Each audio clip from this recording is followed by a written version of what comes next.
আসসালামু আলাইকুম। আপনারা সকলে কিরম আছেন? আজ কলম আপনাকে দেখা মুখে আপনি তালপিঠা বানাইতে হয়। তালপিঠা তো এখন আর বেশি খাওয়াই হয় না, শহরের মানুষ তো মনে হয় নেই নাই কি তো লন আপনাকে মোরা এখন দেখা মুখে আপনি তালপিঠা বানাইতে হয়। এই জায়গা মোরা প্রথমেই লইয়ে লইছি আল্লা চাউলের গুড়ি, লগে লইছি মুগো গাছের পাহা তাল গোলাই না, আরও লই লইছি খাঁটি গরুর দুধ, লইছি চিনি আর লইছি কতটু না হল করাই না।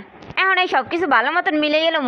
প্রথমেই করলাম কি, এই চাউলের গুঁড়িগুলোর মধ্যে দিয়ে দিলাম তাল, এরপর দিয়ে দিমু কোরাইনে নারকেল, নারকেল দেওয়ার পর দিয়ে দিমু চিনি, চিনি দেওয়ার পর দিয়ে দিমু কতটু দুধ।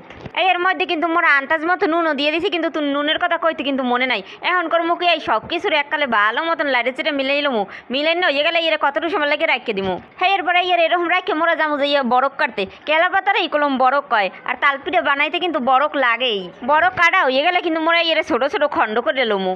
এরপর এক খণ্ড বরকের উপরে মোরা কতটু এই চাউলের গোড়া দিয়া, যে আর যেরকম ইচ্ছা হেরম গোল লম্বা যেরকম ইচ্ছা হেরম দিয়ে অন্যটা বরক দিয়ে এরপর ডাইকে দেবেন। পিঠাটা বাজার লাগে মোরা এই বরক সহ খোলার উপরে দিমু, দেওয়ার পর করমুখে একটা হরা দিয়ে ডাইকে থুমু। কতটু পর মোরা হরাটা উড়াইয়ে হেলামু, উড়াইয়ে করমুখে এই পিঠাটারে একটা উল্টানে পুল্টানে দিয়ে এরপর নামাইয়ে হেলামু। এরপর মোরা করমুখে এই বরকটারে হরাইয়ে দুই কোল দিয়ে পিঠাটারে মোরা আস্তে আস্তে করে বাইর করে এলামু। আপনারা কলম দেখতেই পাইতেছেন মগো পিঠার কিন্তু সুন্দর একখান কালার হয়েছে। যদি তালটা আরো একটু বেশি দিতাম হলে কিন্তু কালারটা আরও একটু বেশি ভালো থাকতো। এরকম এই কলম বাকি সব পিঠাগুলো একটা একটা করে বাজছে লাইলেই মগো তাল পিঠা রেডি।